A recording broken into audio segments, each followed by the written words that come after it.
This is the 7th video in this series, and I guess it so happens that we take our time to reflect a little bit.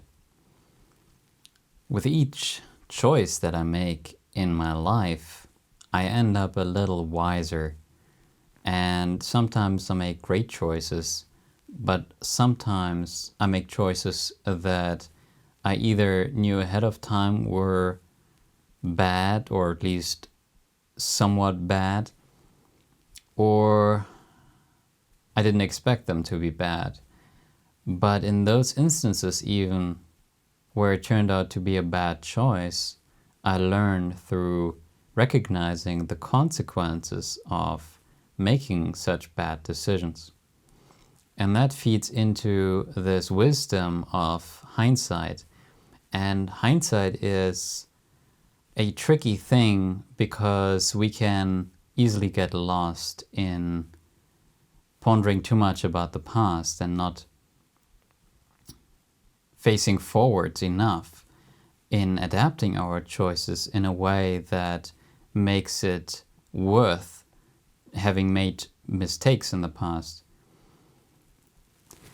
And today in particular, I've been thinking back to my years past, and I look at these years as years of growth, and I'm happy that I am enjoying the growth. However, there are also doubts and regrets that I do have and that I do want to recognize, because I do think it's important to learn from the past in a way that informs us and has us end up making better choices.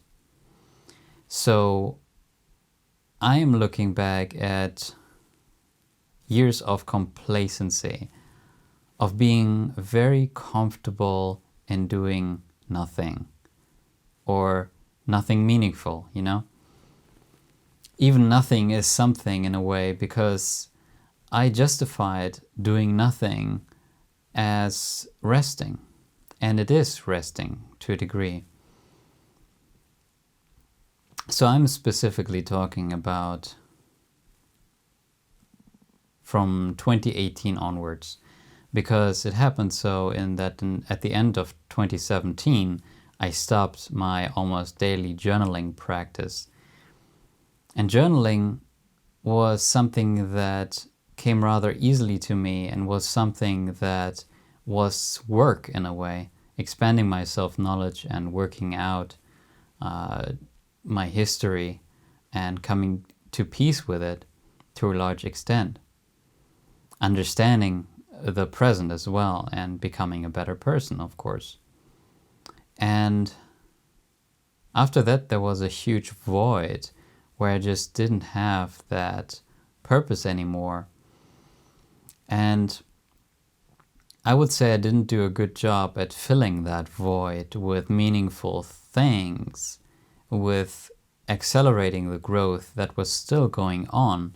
However, if I was ever drifting in life since I started actually growing as a person, which was in 2013, then that would be drifting. Yeah, the 2 years where I didn't grow much as a person, certainly not as much as I could have. And again, it's like almost awkward and shameful to say that, because it's not the mindset of the superior man to wallow in regret. So I'm cautious of the fact that I might be, on the edge of wallowing too much and not looking ahead too much. But, I'm trying to explain the context here. And so I was wondering, what were the causes that had me end up making those choices of not working hard fundamentally. So growing up as the youngest of 4, and my parents divorcing when I was 7 years old, I was not a happy child.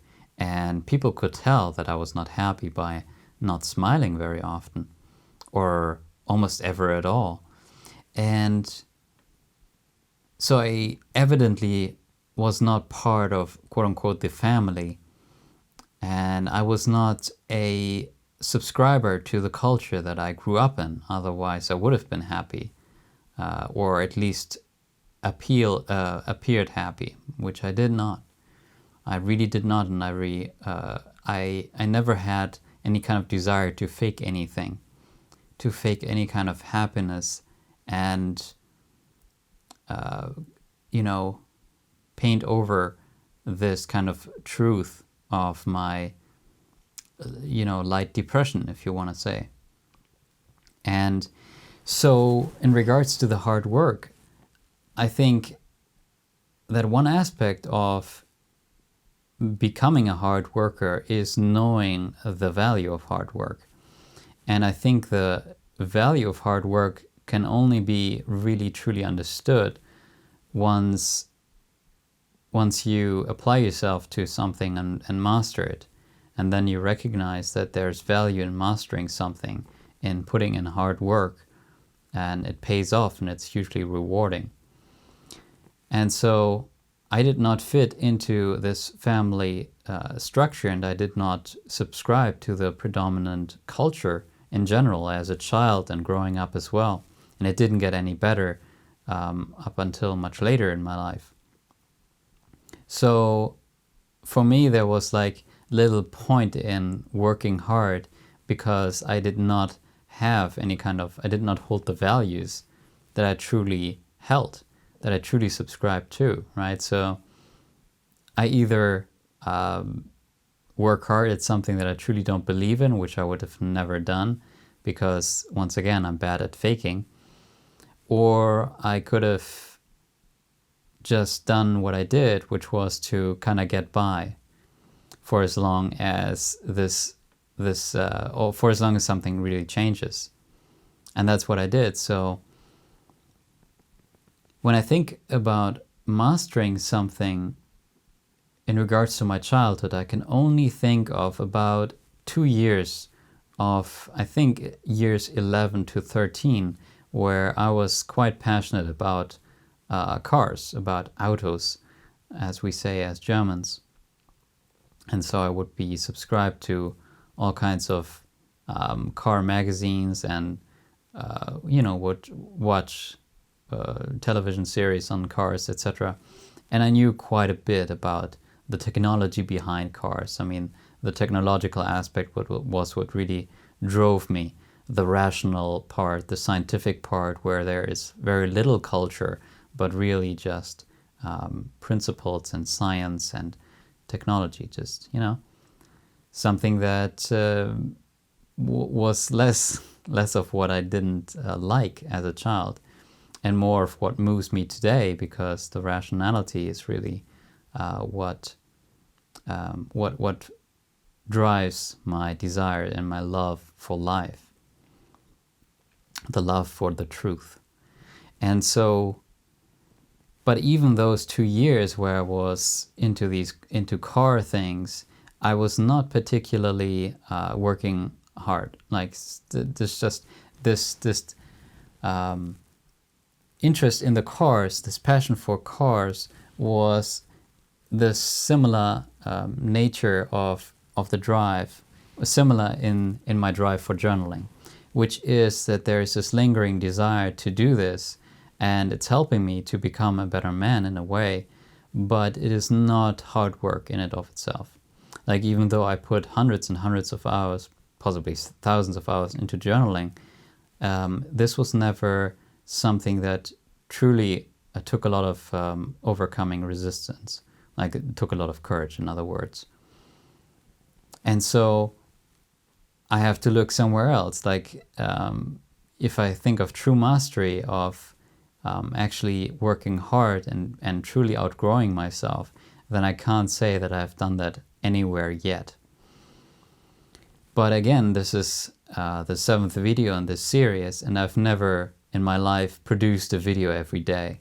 And it is quite a bit of work, of course, but it is something that I am now evidently able to do. And as I go on and collect more experiences and become more efficient and free up more time to put into that, of course, I can make it more sustainable. And so this is part of mastery, but this is not mastery yet.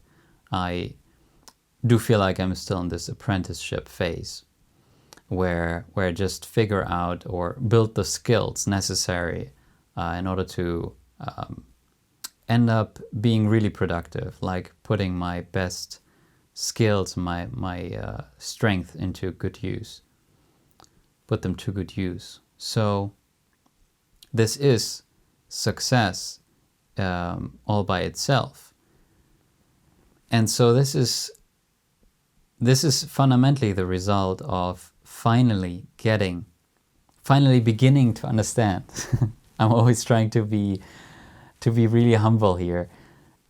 Beginning to understand both how to work hard, but first of all, the value of working hard. Like, why is it even worthwhile to overcome resistance, which is, like, by definition, something unpleasant, right? So this is a good spot to be in, to finally get to this place of losing my complacency and realizing that for as long, and this is probably what I would like to tell my let's say 5 years younger self, is that every day, every hour that I do not spend working hard when I could, when it's something that I'm perfectly capable of, is the hour or the day that I'm going to have to append and work harder for at a later point. Like, I'm actually losing out. There is an opportunity cost that's just not evident, or not it doesn't feel real in the moment. However, it really does come down to it, because I have true aspirations, and every day that I spend not working as hard as I could at achieving those aspirations, the realization of those becomes less likely. However, and this is where the hindsight is so tricky, is our choices in the future change depending on the choices we make now. Like if I really don't eat anything now and don't eat anything tomorrow, then you could say, oh, I'm gonna lose that weight for the rest of my life. But of course, that's not what happens. I make different choices at a later point because of the choices that I made earlier. And so this is where the hindsight is tricky, and where it's very easy to get lost in this regret, which really then doesn't help. But the regret itself is unproductive. However, what we do based off of this regret, that's where the value comes in, and that's the extent to which I believe it is valuable to spend time reflecting. And I do feel like it is valuable for me at this time, because I'm actually listening to an audiobook, Mastery by Robert Greene, which actually is turning out to be quite valuable and just quite good, even though it's very popular. You know, it's kind of sketchy when it comes to popular culture. Once again, that's kind of referencing back to my childhood, not being a subscriber to the dominant culture. However, this audiobook is quite valuable and talks about mastery, fundamentally, everything that is necessary for mastery, and how this process of mastery truly works. And the thing is that I had this audiobook on my wish list on Audible for 5 years, I think, for 5 years. And back then I already held the same menial job that I'm still working at now, that enables me to pay my bills and sustain me financially. And I'm commuting to my workplace by bike. And now it's only been like 2 months or so that I've been actually capitalizing on my time that I have commuting. by listening to an audiobook. And so the exact audiobook that is really helping me now to become more conscious and aware of the process of mastery, which of course includes hard work. I could have listened to that much earlier, and that's so fascinating to me that I had the opportunity and I had plenty time. Once again, I was very comfortable with taking rest and laying and sitting and sleeping, and I could have spent a lot of that time listening to audiobooks or reading books, and this would have really helped because it's really only this year that I've started to just do it, to read the book that I didn't care to finish 5 years prior, to maximize my productivity. And that's fascinating to me, the kind of choice that I had and that I didn't capitalize on, and that I hopefully end up capitalizing on in a way, right? And to not let myself down in a way and feel down about it, because at this time I feel kind of down and I have this regret of, I literally had these books on my to read list. I literally had this audiobook, and not only this audiobook but one or two more, and one of which I already listened to, The Fountainhead by Ayn Rand, and I could have listened to that much earlier. It's like, why didn't you, right? And I really do think that a major part of it comes down to not having ever had the experience of mastering anything in my life before, right? And that came out of this childhood dysthymia. That's kind of, I hope that makes sense to you, right? And it certainly does make sense to me. So only in 2013, when I drastically changed my lifestyle towards living more healthfully and more actively, then the idea got planted that I can actually create a life for myself that I truly enjoy. And so that's where the opportunity came in to actually master something that I cared about. Because before, I didn't know how to think for myself, and I didn't know what to care for. And so I literally had nothing that I cared to master, right? But now I do have something, and I did have so for many years now. But I think it's really tough. It's much harder to, bring up this courage, learn this courage. It's in fact a process that I'm learning, and that is tough and much harder than it would have been had I learned this process as a child. And I think that's a huge reason for why I'm such a late starter in life. And I may look younger, but I'm only 28. And no, I'm already 28, in fact. It's all relative. I mean, it's the age, the biological age. I mean, there's the biological age, and there's the, I don't know how you call it, the calendar age or whatever. And what really matters, of course, is the biological age, because the other thing is just a number. And so I focus on my health, and I think that it's only going to get better. I'm only going to make more healthy choices in the future. So I'm hopeful, and I trust myself fundamentally that I do end up achieving everything that I truly want out of my life.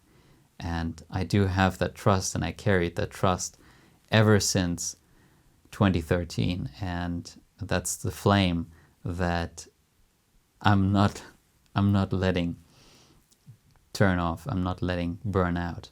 So I hope you enjoyed this little chat.